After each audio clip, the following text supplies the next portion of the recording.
19. Malaylıq. Abdori Doktor Erkin Sıdıq.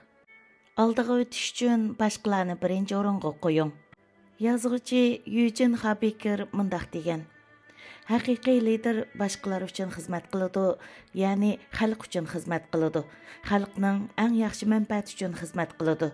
O, şundaq qılğanlıq üçünla davamlıq ammanın köңlüge yıqıb ketməydi. Həm də kişilərni təsirləndirə alışımı bəzida mümkün emas. Biroq haqiqiy liderlar o'zining shaxsiy shuhratini emas, boshqalarning manfaatini o'zining chiqish nuqtasi qildiganligi uchun ular badal to'lashga rozi bo'ladi. Malaylik to'g'risida gap bo'lganda, hargizmi iqtidorsiz kishilar qildigan to'van darajalik ishlarni ko'z oldingizga akilib olmang.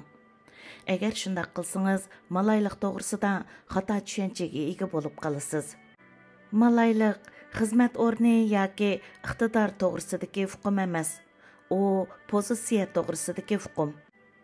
Men sizning mulozimat sohasida ishlaydigan nachar pozitsiyalik kishilarni ko'p uchirtib baqqaningizga ishonaman. Bir xizmatchi kishilarga loyiqida xizmat qilishga unamagan vaqtdagi nachar ahvolni siz osonla payqay olasiz. Xuddi shuningga o'xshash bir liderda malaylik qalbning bar yo'qligini osonla payqab olg'ili bo'ladi. Haqiqiy liderlar o'zi uchun emas, boshqalar uchun xizmat qilishni istaydi. Malaylik pozitsiyasiga ega liderlarda tövandagidek alayidliklar bor bo'ladi. Birinchi, boshqalarning manfaatini o'z manfaatining oldiga qo'ydi.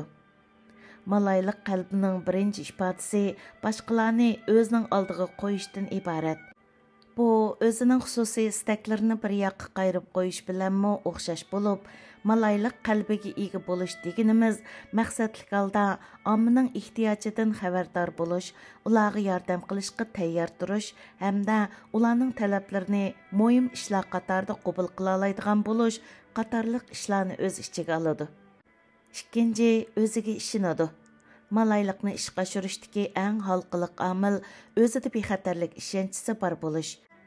Men bak muhim odam, boshqalar uchun xizmat qilsam bo'lmaydi deb qaraydigan kishilarning hammasi o'ziga bo'lgan, o'zining bexatarligiga bo'lgan ishonchisi komil emas kishilardir.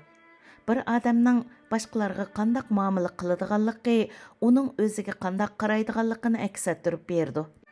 Faylasuf va shoir Erik Hofer yuqoridagi hukmni nihoyat yaxshi tushuntirib bergan. Diqqat qilishga arziydigan narsa shuki, biz qo'shnimizni o'zimizni so'ygandek so'yimiz. Biz o'zimizga qanday muomala qilsak, boshqalarga ham shunday muomala qilamiz. Biz o'zimizga nafratlanganda, boshqalarni ham o'ch ko'ramiz. Biz o'zimizga savrchanlik qilganda, boshqalarga ham keng qo'rsoq bo'lamiz. Biz o'zimizni afu qilganda, boshqalarni kechiramiz. Bu dunyoni azoblaydigan masalalarni keltirib chiqaradigan narsa o'zimizga bo'lgan sevgi muhabbat emas, o'zimizga bo'lgan o'chlikdir. Boshqalarga huquq berish qonuniyatida aytilishicha, faqat bexatarlik ishonchisiga ega liderlar boshqalarga huquq berdi.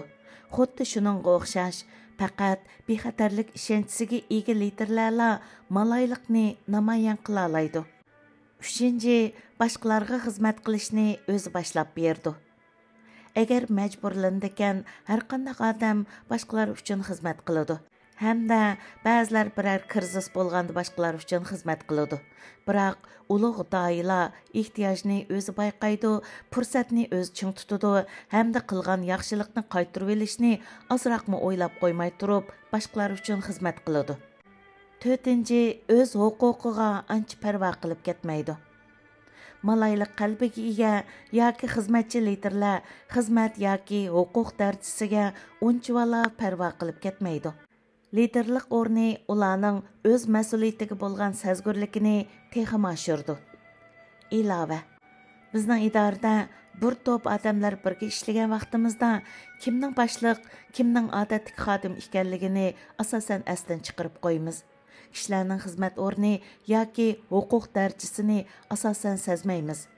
Ko'pincha ahvolda tovandagilar boshliqlarga muomala qilgandiki bilan selishtirganda, boshliqlar qo'l ostidagilarga yaxshiroq muomala qiladi.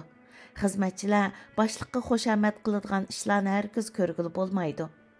Qo'l ostidagilar boshliqqa xushomat qiladigan ishlar bo'lib qolgandimi, boshliqlar xizmatchilarning xushomatini ozroqmi e'tiborga ilib qo'ymaydi. 5. Köyümchanlik nuqtasidan boshqalar uchun xizmat qiladi. Malayliq boshqalardan foydalanib olish yoki o'z nomini o'stirish maqsadida vujudga kelmaydi. U boshqalarga bo'lgan köyümchanlikdan kelib chiqadi. Sizning ta'sir doirangizning eng oxirida qanchalik keng bo'lganligini, sizning boshqalarga qanchalik ko'yindiganligingiz belgilaydi. Shuning uchun liderlarning o'zi xohlab turib, boshqalar uchun xizmat qilish nihoyatda muhim. Malayliq iqtidorini o'stirish uchun mundaq ishlarni qiling. Birinchi, boshqalarga kichik yaxshiliklarni qilib turing. Ikkinchi, atrofing'izdagi va yangidan uchrashgan kishilarga yaqinlik qiling. Uchinchi, malayliq qilish yo'lida amaliy sharkat qo'llaning.